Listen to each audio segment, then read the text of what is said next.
So this is sadly for the Zoomers, the Gen Zs out there. I feel kind of bad for them because they're walking into the buzzsaw of probably the worst financial social disaster in 1,000 years. Whereas for us boomers, we're like, oh well, we had a great 40 years, you know.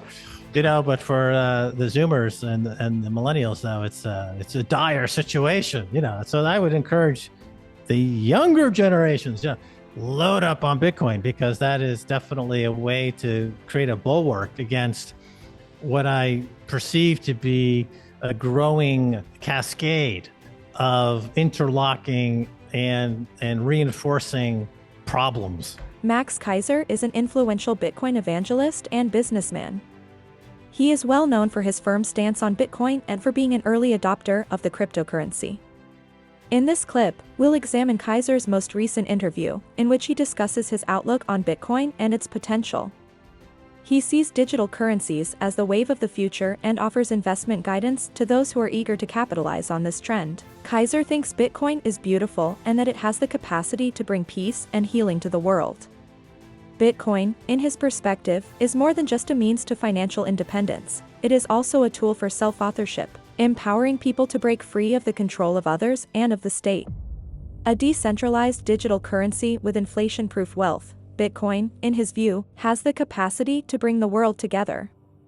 In the last minutes of the film, Keiser draws parallels between Bitcoin and gold, highlighting their shared scarcity, divisibility, mobility, and durability, while highlighting Bitcoin's unique programmability for use in things like smart contracts and decentralized apps. He believes that in the future, Bitcoin will replace all other currencies as the world's reserve currency. Over 100,000 years, or more specifically over the past 5 to 10,000 years, over the past few hundred years, obviously the gold has become the number one money because it has great attributes. If you're somebody traveling around and you need a medium of exchange in a way that it gives you the ability to travel through time, because gold's purchasing power due to its scarcity remains constant, and it allows you to travel through space because it's somewhat portable.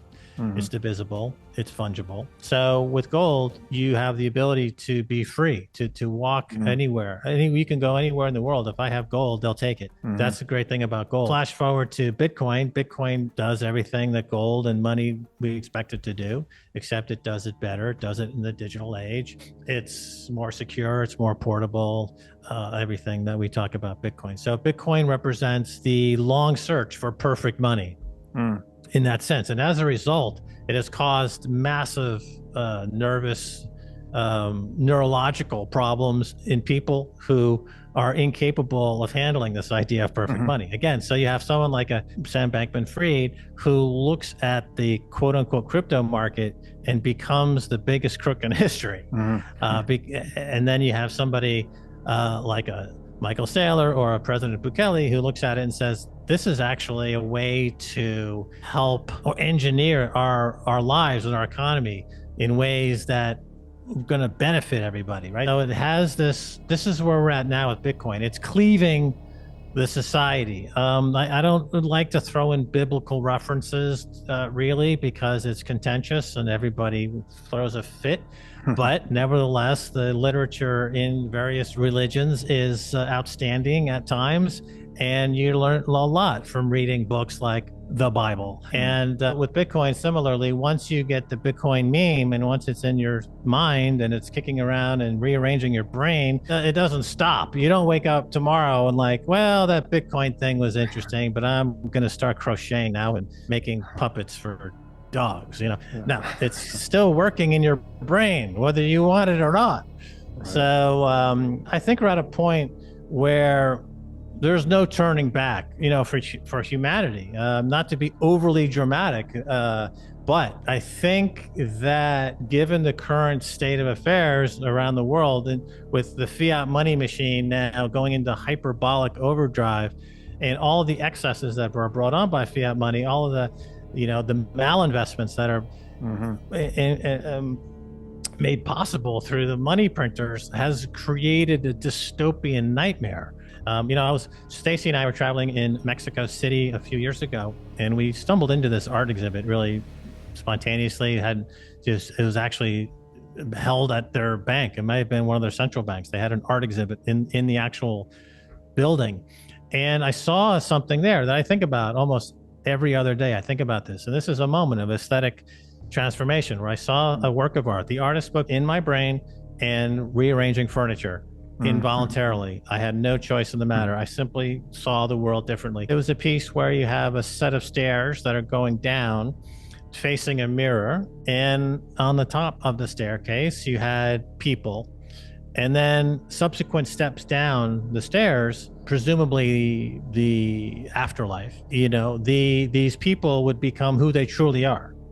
So one person became a tomato, one person became a monster, one person became an angel, and they see themselves in the mirror. So it's very clear that they're the self-reflection in the mirror of their, let's say, the moment of death, which brought about the ultimate confrontation with oneself, revealed in the mirror who they really are. And I think Bitcoin does that because it has aesthetic qualities that resonate deeply in our souls and in our imagination and in our consciousness and our collective unconscious, that are involuntary, spontaneous, overwhelming, and transformative. And it happens all day long. I've played with it my whole life. I've avoided it, played with it, danced around it.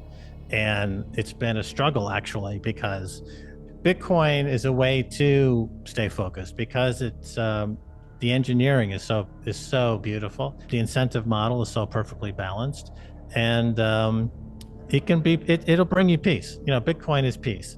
Bitcoin is peace. Bitcoin is love.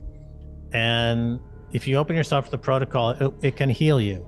If you are unsettled, if you're imbalanced, if you're in pain, if you open yourself to the aesthetic beauty of Bitcoin, it will heal you. It will heal you. You'll be healed. You'll be healed. It's all in this book right here on Amazon for $9.99. You too can be healed, brother. The Bitcoin is a great unifying thing for all people and humanity, because it solves a lot of things. You can travel with it. I can go anywhere in the world now with Bitcoin, and I can use it. I can get to point A to point B. I have a store of wealth that's inflation proof, so it gives me some sense of property and self-sovereignty. It's obviously growing quite rapidly. The adoption is growing. Level 2 is growing. Countries like El Salvador making it legal tender. So I think this is what the great story in the 2023, 2024 is going to be. A lot of people just moving to El Salvador. They want to live in a country that respects happiness, pursuit of happiness, property, individual sovereignty, with a president who is absolutely perfectly happy just doing stuff that you'd want your president to do. Build infrastructure, reform pensions so that they make sense. Like, he just does common sense stuff. But we live in a world where common sense is seen as an unbelievable act of revolution. I hearken back to John F. Kennedy, who famously asked people to think about what they could do for their country. And it gave rise to the Peace Corps, and it gave rise to a whole youth, as they used to call it, movement, which was unique, really, for I think the past 50 or 60 or 70 years. I don't think we've seen really anything like that. There's certainly that element to it. So, but people are going to be moving here. I think there's just going to be a huge wave of people. If 80 or 90,000 people are going to go to a festival in the desert in the middle of nowhere, like, think about 80,000 people go to Burning Man to get 3 or 4 days worth of consciousness raising human experience. Well, why not just move to El Salvador and have that every day of your life for the rest of your life? You don't need to go to Burning Man. Just move here. This is the perpetual Burning Man. Comment below with your thoughts and let us know what you think. Remember to click the like button, subscribe, and enable notifications for additional videos. I appreciate you watching.